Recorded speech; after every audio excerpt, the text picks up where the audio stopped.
Agradecidos al Señor, y ahora les invito a buscar, por favor, en sus Biblias. Quiero invitarles a buscar en el libro de Romanos. Estamos estudiando ahí, hemos hecho un paréntesis en la serie de Marcos después de 30 estudios más o menos, o 35 estudios en el Evangelio de Marcos.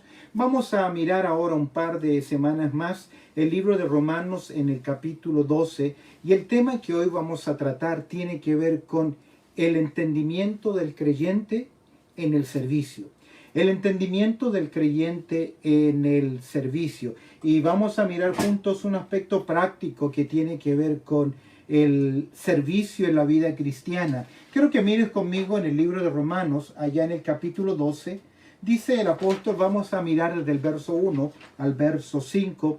El apóstol Pablo nos va a enseñar algo tremendamente interesante en esta porción, en este llamado práctico. Dice el verso 1, así que hermanos, os ruego por las misericordias de Dios que presentéis vuestros cuerpos en sacrificio vivo, santo, agradable a Dios, que es vuestro culto racional. Verso 2, no os conforméis a este siglo, sino transformaos por medio de la renovación de vuestro entendimiento, para que comprobéis cuál sea la buena voluntad de Dios, agradable y perfecta. Observa el verso 3. Digo pues por la gracia que me es dada a cada cual que está entre vosotros, que no tengas más alto concepto de sí que el que debes tener, sino que piense de sí con cordura, conforme a la medida de fe que Dios repartió a cada uno. Porque de la manera en que el cuerpo tenemos muchos miembros, pero todos los miembros tienen, no todos los miembros tienen la misma función, así nosotros, siendo muchos, somos un cuerpo en Cristo y todos miembros los unos de los otros. Pablo en esta sección de Romanos, desde el capítulo 12 hasta el capítulo 16, Pablo nos va a llevar a un terreno muy práctico en la vida cristiana. Pablo nos va a llevar a considerar un terreno muy práctico que tiene que ver ahora con la vida cristiana y que tiene que ver también con el servicio. En los primeros versículos, Pablo nos ha hablado de nuestra entrega a Dios en adoración, la cual debe ser prácticamente presentar nuestro cuerpo. Recuerda que para Pablo, cuerpo no es huesos, tejidos, masa muscular. Para Pablo, presentar nuestro cuerpo como un sacrificio vivo significa una entrega completa, una dedicación completa, una consagración completa. Y de igual forma, en esa entrega de servicio, de adoración, debemos ir pensando de forma diferente. Y esta forma de pensar es lógica, renovando nuestra mente al entender la palabra de Dios.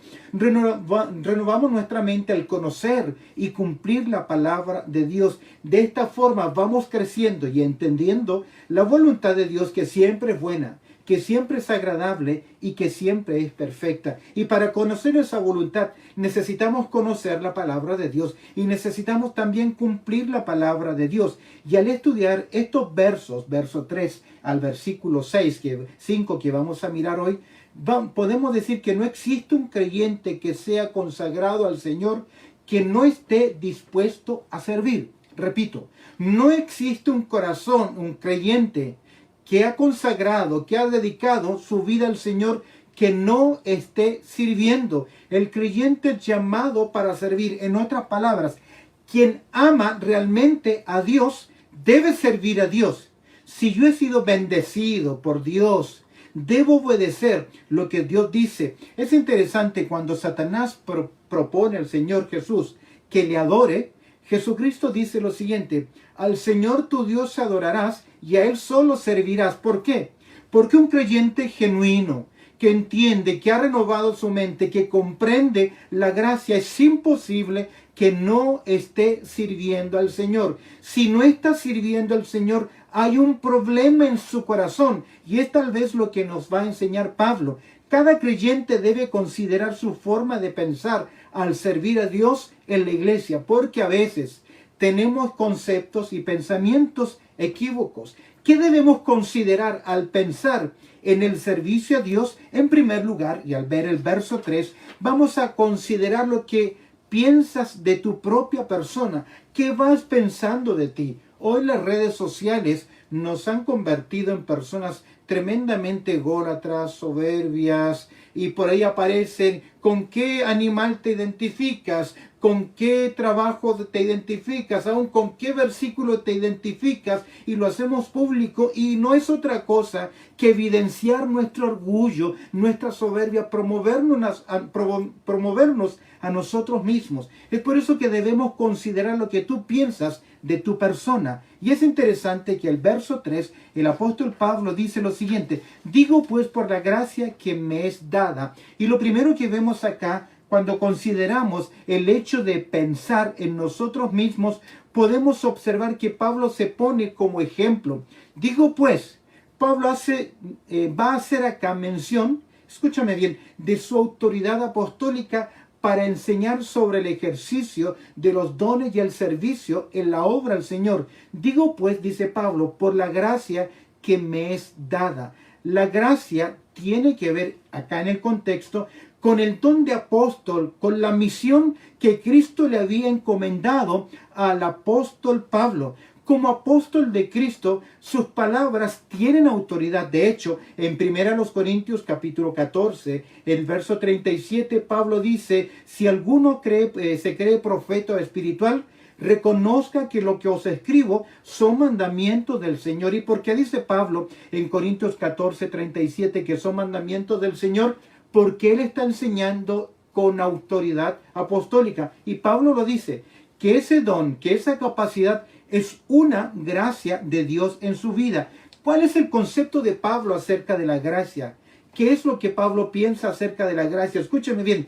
Para Pablo, la gracia de Dios es lo que lo sacó de su vida del pasado y produjo ese cambio en su vida espiritual. Es por eso que continuamente en sus escritos Pablo va hablando de la gracia y del ministerio que él ha sido llamado. De hecho, Tito capítulo 2, verso 11, que es el texto lema de nuestra iglesia, dice: porque la gracia de Dios se ha manifestado para salvación. Leo en Romanos capítulo 1, verso 5, Pablo dice así: ¿y por quién recibimos la gracia y el apostolado? En 1 Corintios capítulo 3, verso 10, Pablo dice así: conforme a la gracia de Dios que me ha sido dada. Usted conoce en 1 Corintios capítulo 15, verso 10, Pablo dice así: pero por la gracia de Dios soy lo que soy. Pablo entiende entonces y nos hace pensar primero en nosotros mismos, y él se pone como ejemplo y él dice: si yo soy un apóstol y voy a enseñar como apóstol, lo entiendo, lo acepto porque lo he recibido de Dios solamente por la gracia. Ahora, ¿qué es la gracia de Dios en tu vida? Y mira ahora la extensión de la exhortación. Pablo dice en el versículo 3, digo pues por la gracia que me es dada a cada cual que está entre vosotros. Y aquí la extensión es para ti, es para mí, para el pueblo del Señor. Todos los creyentes, todos nosotros estamos, escúchame bien, capacitados por la gracia de Dios para servir. Tenemos alguna capacidad y esto debe afectarnos en el estilo de vida que debemos practicar. Mira lo que dice Pablo ahora: a cada cual que está entre vosotros que no tenga más alto concepto de sí que el que debe tener. Debemos tener cuidado en cómo pensamos de nosotros mismos, de los demás. Debemos pensar de nosotros mismos con sobriedad, con equilibrio, no subestimarnos ni tampoco sobreestimarnos. Uno de nuestros grandes males es la comparación. Yo me comparo con otro creyente, yo comparo mi espiritualidad, yo comparo lo que creo con otros creyentes. Uno de nuestros grandes males es la comparación, el creer que todos deben ser como yo y saber lo que yo sé. De hecho, en Gálatas, en el capítulo 6, verso 3, Pablo enseña: porque el que se cree ser algo, no siendo nada, a sí mismo se engaña. Cuando nos creemos superiores en conocimiento, en espiritualidad o aún en autoridad espiritual, ¿cuántas veces he oído de personas: estás tratándome de mentiroso, estás queriendo afectar mi testimonio, tengo esta posición de autoridad? Es muy fácil, escúcheme bien, caer en la arrogancia. Leo para ustedes en 1 Corintios, el capítulo 4, versos 6 y 7. Escucha lo que el apóstol Pablo dice. 1 Corintios, allá en el capítulo 4, versículo 6 y 7. Pero esto, hermanos, lo he presentado como ejemplo en mí y en Apolos por amor de vosotros, para que nosotros aprendáis a no pensar más de lo que está escrito, no sea que por causa de uno os envanezcáis unos contra otro. ¿Por qué? 1 Corintios 4:7. ¿Quién te distingue? ¿O qué tienes que no hayas recibido? Y si lo recibiste, ¿por qué te glorías como si no lo hubieras recibido? ¿Cuántas veces tomamos malas decisiones basadas en nuestra soberbia porque nos creemos más importante o porque los demás no piensan como yo pienso? Todo don es por la gracia de Dios. Todo ministerio, toda oportunidad de servicio es por la gracia de Dios. Y si la menospreciamos, estamos menospreciando su gracia y el pueblo del Señor al cual nosotros también servimos. Todo don es por la gracia de Dios y no mérito propio por mi propia capacidad. Alguien dijo lo siguiente: toda exaltación propia y orgullo es desastrosa en la vida espiritual y obviamente también en la santidad.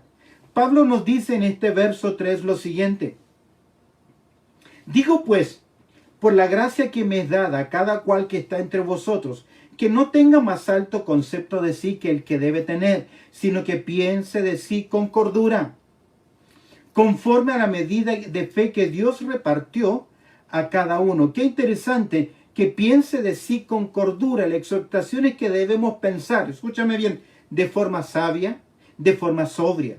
Este es el pensamiento que conduce, que está, por así decir, de acuerdo con el pensamiento de Dios. Conforme, dice, a la medida de fe que Dios repartió a cada uno. El término medida es metrón, de donde nosotros sacamos la palabra metro, wincha de medir, tape measure, como le llamamos acá, el medir. Esta medida tiene que ver con la capacidad para ejercer el don o los dones conferidos que el Señor nos ha dado a cada uno de nosotros o a los creyentes. En otras palabras, debemos considerar el don que Dios nos ha dado, evaluar su uso con sobriedad y ejercerlo siempre para la gloria de Dios. ¿Lo tiene? Debemos evaluar, debemos avivar el fuego del don, debemos conocerlo, debemos desarrollarlo, pero debemos usarlo siempre para la gloria de Dios. Tenemos una tremenda exhortación con respecto a los dones. Es Pedro quien lo escribe en su primera carta, en el capítulo 4, en el verso 10. Pedro dice lo siguiente: cada uno, según el don que ha recibido, dice, ministrelo a los otros, como buenos administradores de la multiforme gracia de Dios. Recibimos un don, somos capacitados por el Señor y la finalidad es edificar el pueblo del Señor. Y debemos ser sensibles en esto. De igual forma debemos reconocer y apreciar los dones que Dios ha dado a los hermanos. Alguien escribió lo siguiente: yo les ministro a ustedes y ustedes me ministran a mí, y de esa forma todo el cuerpo es edificado. Debemos pensar de nosotros mismos con sobriedad, entendiendo que tenemos dones y que estamos agradecidos a Dios por esos dones, y no volvernos personas orgullosas porque yo sé dirigir, conozco la palabra, o porque tus conclusiones tienen que ser exactamente que las mías. Ahora, escúchame bien. Cada creyente debe considerar su forma de pensar y servir a Dios en la obra. No puedes estar dedicado, consagrado, o tener una vida espiritual, o tener una vida madura si no estás sirviendo en la obra del Señor. Ahora, ¿qué debemos considerar al pensar en el servicio a Dios? Quiero que observes conmigo ahora los versos 4 al 5. Hemos visto en primer lugar cómo debemos pensar de nosotros mismos. Considera lo que piensas en primer lugar de tu propia persona, pero ahora considera lo que piensas del pueblo de Dios. El pueblo de Dios es la iglesia, la cual no es una organización, sino un organismo vivo.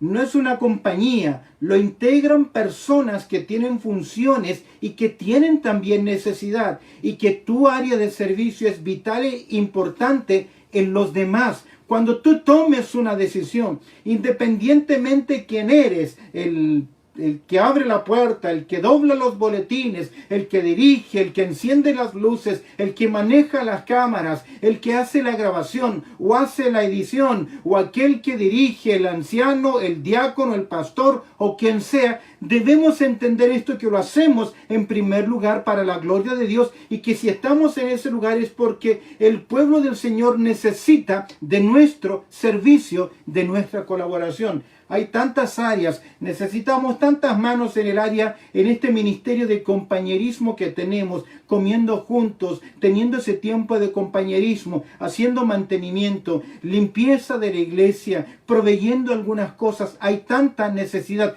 Ahora Pablo nos enseña con respecto a qué debemos considerar cuando pensamos en el pueblo de Dios. Lo primero que debemos considerar es la inmensidad del cuerpo de Cristo. Observa la primera parte del versículo 4. Porque de la manera que en un cuerpo tenemos muchos miembros, en el gran cuerpo de Cristo, todo creyente ocupa su lugar. Obsérvalo nuevamente. Verso 4 del capítulo 12 de Romanos. Porque de la manera que en un cuerpo tenemos muchos miembros, Pablo está utilizando acá una metáfora, está utilizando el cuerpo humano con todos sus órganos, con todos sus miembros, con todas sus partes en el cuerpo. Ese gran cuerpo de Cristo se ve reflejado en forma práctica, escúchame bien, en cada iglesia local. Ese gran cuerpo en formación, porque desde el día de Pentecostés hasta que sea el traslado, el rapto de la iglesia, el cuerpo de Cristo es un cuerpo en formación. La iglesia, la novia de Cristo, se está formando de cada persona que es alcanzada por la gracia de Dios. Pero ese cuerpo invisible o universal, ese cuerpo en formación, tiene un aspecto práctico y visible, que es la iglesia local. Y es ahí donde debemos entender que, a pesar de que el cuerpo de Cristo es inmenso en toda la tierra, debemos asumir nuestra responsabilidad en un cuerpo local. Es por eso que no estoy de acuerdo con esos creyentes nómadas que van de iglesia en iglesia, de iglesia en iglesia, y cada cierto año han completado un circuito y luego vuelven a comenzar. Queridos, no es así. Ninguna semilla que no se planta no puede dar fruto. De igual forma, ese creyente que ha sido dotado, que Dios le ha dado esa capacidad, que le ha dado dones espirituales, debe asentarse en una iglesia local. Es por eso que creo tan necesario la membresía en una iglesia local.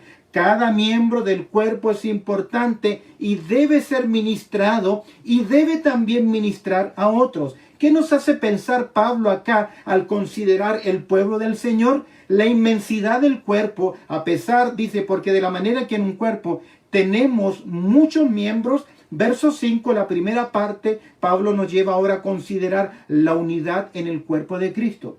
Así nosotros, dice Pablo, siendo muchos, somos un cuerpo en Cristo. Esta unidad es importante y clave en el pensamiento cristiano. Esta unidad fue la razón de la oración de Jesús. A pesar de haber diversidad, a pesar de haber diferentes miembros, debe haber siempre unidad. Si el cuerpo no está de acuerdo en el movimiento hacia dónde avanzar, imposible que se produzca un avance, un progreso en una persona. Es interesante lo que nuestro Señor Jesucristo oró en Juan capítulo 17. ¿Recuerdas aquella oración? Esa oración sacerdotal que hace nuestro Señor Jesucristo previo a su muerte, a horas de ser enjuiciado y finalmente sentenciado a muerte. En Juan capítulo 17 leemos en verso 21, observa, oye la oración de Jesús. Estas son las palabras de Jesús en secreto o silenciosa al Padre, orando al Padre en comunión. Él le dice, para que todos sean uno. Jesús oró por la unidad de su pueblo. Como tú, oh Padre, en mí y yo en ti, que también ellos sean uno en nosotros, para que el mundo crea que tú me enviaste. ¿Cómo van a creer si ven iglesias divididas, apartándose, criticándose, despreciando a los demás, cuando debemos esforzarnos en buscarlos en amor, en apoyarlos, ayudarles a crecer en su fe? Verso 23, yo en ellos y tú en mí, para que sean perfectos en unidad, para que el mundo conozca que tú me enviaste, que los has amado a ellos como también a mí me has amado. Querido, Niégate a escuchar comentarios que no edifican de tus hermanos. Y si hay una persona que tiene un comentario, ten la suficiente madurez de llevarlo y decirle, díselo directamente a la persona o a los líderes de la iglesia, o a la persona directamente afectada. No me lo digas a mí. Cierra tus oídos, guarda tu boca en esto. Por lo tanto, es de suma importancia en la mente del creyente que tengamos una comprensión clara y sana de la unidad del cuerpo de Cristo. Somos llamados por las Escrituras a mantener la unidad del Espíritu. No creamos la unidad. La unidad es producto de nuestra vinculación en Cristo Jesús. Esa coinonía, esa comunión la tenemos por estar en Cristo, por ser familia de Dios. Pero es tan fácil destruirla, es tan fácil quebrarla. Reacciones carnales, darle lugar al enemigo. Pablo dice en Romanos capítulo 12, verso 12, porque así como el cuerpo es uno y tiene muchos miembros,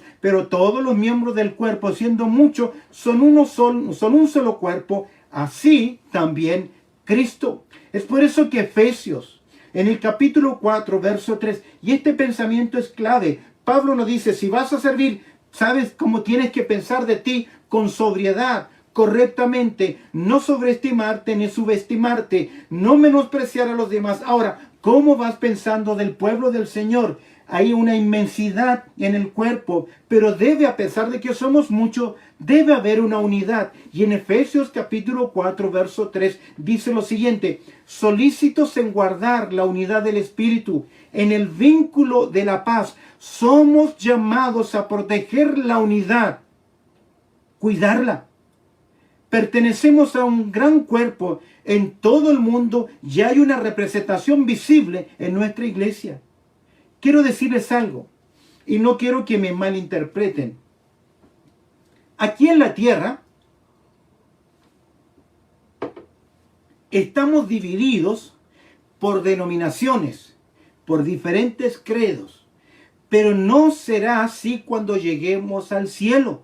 Por lo tanto, debemos aprender a resolver nuestros problemas, nuestros prejuicios aquí en la tierra y buscar la unidad, ser solícitos en guardar la unidad del Espíritu. Pablo nos lleva a pensar que debemos considerar a cada uno, porque de la manera como el cuerpo tenemos muchos miembros, así nosotros siendo muchos somos un cuerpo en Cristo. Somos uno solo, un ejército que debe obedecer al mandato del Señor. Recuerdo cuando era pequeño y tendría tal vez entre 10 o 12 años, iba en un bus, en un micro en mi país y pasamos por afuera de una iglesia y ahí estaba el letrero y aparecía la denominación de la iglesia. No la voy a mencionar ahora.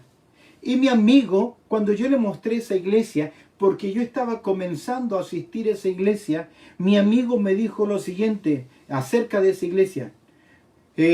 Yo nunca entraría a esa iglesia porque no creen lo mismo que yo creo. Estamos hablando de iglesias evangélicas, pero los énfasis eran diferentes. Mi amigo pertenecía a una iglesia pentecostal y la iglesia que yo le estaba mencionando era una iglesia bautista y él me dijo, yo nunca voy a entrar a esa iglesia porque no creen lo que dice la Biblia. Lo extraño fue que años después, cuando crecí y estudié y formé la primera iglesia, él fue uno de los primeros miembros en mi iglesia y fue una iglesia de línea bautista. Es que a veces nosotros nos dividimos por pensamientos denominacionales, no entendiendo que en el cielo no estarán los hermanos libres en un lado, los hermanos bautistas en otro, las iglesias, los presbiterianos en otro lugar. Todos somos uno en el Señor, aunque sí es cierto. En práctica en el día de hoy tenemos algunos pensamientos y prácticas diferentes, pero somos pueblo del Señor. ¿Qué debemos considerar al pensar en el pueblo de Dios? La inmensidad del cuerpo, la unidad del cuerpo, la diversidad del cuerpo. Observa el verso 4, la segunda parte. Dice, pero no todos los miembros tienen la misma función. Todos tenemos nuestro lugar en el cuerpo y un ministerio que realizar. En Efesios capítulo 4, verso 7 leemos, pero a cada uno de nosotros fue dada la gracia conforme a la medida del don de Cristo. Cada uno de nosotros, escúcheme bien, querido hermano, querida hermana, Dios te ha capacitado con un don, la diversidad en el cuerpo de Cristo, pero todos los miembros, pero no todos los miembros tienen la misma función. En Corintios, en el capítulo 12, que es un capítulo magistral, donde Pablo toma el cuerpo humano para hablar de los dones espirituales en desarrollo en la iglesia en Corinto y en las iglesias, dice en el verso 4 al 6 lo siguiente, ahora bien, 1 Corintios capítulo 12, hay diversidad de dones, pero el Espíritu es el mismo. Hay diversidad de ministerios, pero el Señor es el mismo. Hay diversidad de operaciones, pero Dios que hace todas las cosas es el mismo. Verso 12, pero todas estas cosas las hace el uno y el mismo Espíritu, repartiendo a cada uno en particular como Él quiere. Una persona no elige sus dones. Los recibe de forma soberana, de acuerdo al plan y el propósito de Dios. Y es mi responsabilidad en la iglesia local descubrir cuál es mi don, querido. Usted no viene a la iglesia solamente para sentarse, escuchar un sermón o conectarse como hoy un día miércoles. Usted tiene el deber delante de Dios de servir al Señor, descubrir su don, desarrollar su don y usarlo para la gloria del Señor. Y cuando usted no lo hace, daña el cuerpo de Cristo. Una persona no puede hacer todas las cosas, ejercer todos los ministerios en el cuerpo. Es por eso que necesitamos a otro. Esto significa que si usted no está sirviendo en el cuerpo, alguien en el cuerpo está siendo afectado. Ten cuidado, no creas que porque no tienes un ministerio público no estás sirviendo al Señor. El día jueves hay hermanitos que tú no los has visto, pero que preparan el templo, preparan los baños, preparan los lugares para que sirvamos y adoremos al Señor. Ellos te están sirviendo y de alguna forma usted que me está viendo y está escuchando y que debe entender el llamado del creyente al servicio, debe ejercer estos servicios, estos dones para la gloria del Señor. Termino con el verso 5, la segunda parte que dice, y todos los miembros, los unos de los otros, y todos miembros, dice, los unos de los otros. A pesar de ser muchos, tenemos una unidad, tenemos funciones diferentes, no somos todos iguales, no pensamos todos lo mismo, no tenemos todos el mismo don, pero sí tenemos el propósito de funcionar y que esto funcione en armonía. Esto se llama sinergia. Cada uno en su posición, en su lugar, de acuerdo a sus capacidades, de acuerdo a su edad, de acuerdo a su madurez, de acuerdo a su experiencia, de acuerdo a su formación, de acuerdo al propósito del Señor, tiene que ocupar su lugar para que el gran engranaje de la obra de Dios comience a avanzar. Pablo dice en Efesios capítulo 4, verso 16 lo siguiente, de quien todo el cuerpo, bien concertado y unido entre sí, por todas las coyunturas que se ayudan mutuamente, según la actividad propia de cada miembro, recibe su crecimiento para ir edificándose en amor. Cuando usted sirve a los demás y cuando usted entiende que ese servicio es la voluntad de Dios, no solamente esa persona a la cual usted ministra es edificada, usted mismo crece espiritualmente y se fortalece porque sabe que está haciendo la voluntad de Dios. Pero cuando usted retrocede, cuando usted abandona, cuando usted deja, daña el cuerpo y daña también su persona. ¿Por qué? Porque tenemos una función en el cuerpo de Cristo. Como iglesia, ¿estamos avanzando en armonía? ¿Estamos creciendo en unidad? Es responsabilidad, escúcheme bien, de cada miembro de la iglesia en avanzar en armonía. Yo no sé todos los que nos están viendo o oyendo si son miembros de la iglesia Camino de Gracia o de alguna otra iglesia en donde usted está, donde Dios lo ha puesto. Usted debe crecer, servir para la gloria de Dios. Porque el creyente que no vive para servir, no sirve para vivir. La iglesia es un gran cuerpo. Como cuerpo tiene muchos miembros, pero a pesar de la diferencia, debemos mantener una unidad. Y esa unidad se mantiene por el cuerpo cuando está en armonía y cada uno cumple su función. Y cuando maduramos, crecemos, nos hacemos cada vez más sensibles a los demás. El entendimiento del creyente en él servicio. Quiero terminar leyendo para ustedes un cántico que lo interpreta Marcos Vidal. Tenía la intención de reproducir el audio, pero como existen copyright, nos pueden cortar en la transmisión. Voy a leer la canción de Marcos Vidal, se llama El Payaso.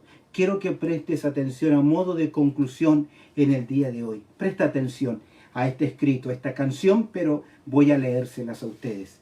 Era capaz de hacer a un niño reír sin parar. Tenía ocurrencias tan geniales que solo él era capaz. La cara pintada de color y en las manos un violín que sonaba más o menos, pero hacía reír. Y el caso en que en el fondo era un infeliz. Le parecía ridículo pintarse la nariz. Lucía mucho más un salto mortal. Y él quería ser equilibrista y oír sobre la pista ovaciones en vez de tanto reír. Nunca supo aceptar su posición, sin darse cuenta que hacía feliz a tantos en su papel de Cenicienta. Que si un día faltase en el circo, llegaría a su fin. Que nunca sería el mismo sin su violín. Pero él seguía empeñado en ser infeliz. Se veía tan ridículo pintada la nariz, soñaba todavía con el trapecio, pretendía ser equilibrista y oír sobre la pista ovaciones en vez de tanto reír. Fue una mañana blanca, invernal. Tras el ensayo, no pudo resistirlo más, se subió en el travesaño y al verse en la altura, sintió subírsele el vértigo hasta la nuez y no habían puesto malla la última vez.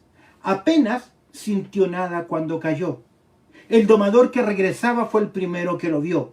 Logró salvar la vida y meses más tarde le dijeron: todo ha terminado, el circo se ha cerrado, ya no venían niños a la función. Hoy vive retirado en algún lugar, en las afueras, pegado día y noche a su silla de ruedas. Parece que ha terminado aceptándose por fin, que incluso algunas veces toca el violín. 10 niños le visitan y le hacen feliz. Cuando les ve llegar a lo lejos, se pinta la nariz. Cuando alguno se burla con desprecio, él contesta: sería un miserable, sería yo el culpable si no cumpliese la misión que recibí. Porque aunque fui un fracaso, soy de profesión payaso. No me juzgues mal. Dios me hizo así. ¿Cuál es el llamado y el don que Dios te ha dado? Un día darás cuenta. Somos responsables. Yo sé cuál es mi llamado. Sé cuál es el don o los dones que Dios me ha dado. Y debo ministrarlos y usarlo para la gloria de Dios. Y no debo pretender ser otro, hacer la función de otra persona. Tú no quieras hacer la función de otro. Este payaso no quería ser payaso, quería ser equilibrista, pero el día en que él dejó de ser payaso, el circo se cerró. ¿Cuántas veces la obra de Dios se detiene? Porque usted y yo no hacemos lo que Dios nos ha llamado a hacer. ¿Cómo debemos pensar de otros? ¿Cómo debemos pensar de nosotros mismos? Por la gracia de Dios. Soy lo que soy. Bendito Padre Celestial, te damos gracias, Señor, por tu amor y también por tu cuidado y esta oportunidad que nos concedes de poder estudiar, Señor, tu palabra. Y te pido, a pesar de la inconveniencia tal vez del sonido, Señor, que podamos, Señor, ser prácticos y honrar tu nombre, sirviéndote en las áreas que tú nos has dado. Que este mensaje para tu pueblo pueda ser un desafío para decir: Señor, te quiero servir porque te amo. En Cristo Jesús oramos. Amén y amén.